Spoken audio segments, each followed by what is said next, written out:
Ma olin siis alles 5-aastane, kui see juhtus. Nüüd on 10 aastat sellest möödas.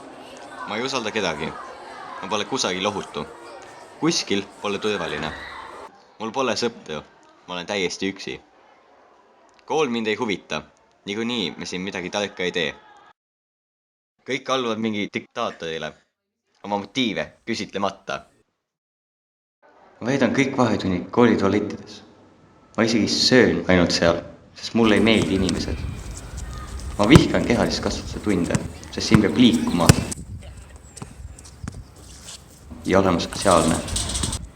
2 tegevust, mida ma kõige rohkem vihkan. Ma vihkan seda. Miks ta mind aitab? Miks ta mulle kätt ulatab? Ma pole juba aastaid ühegi inimesega kokku puutunud. Kas kõik on korras?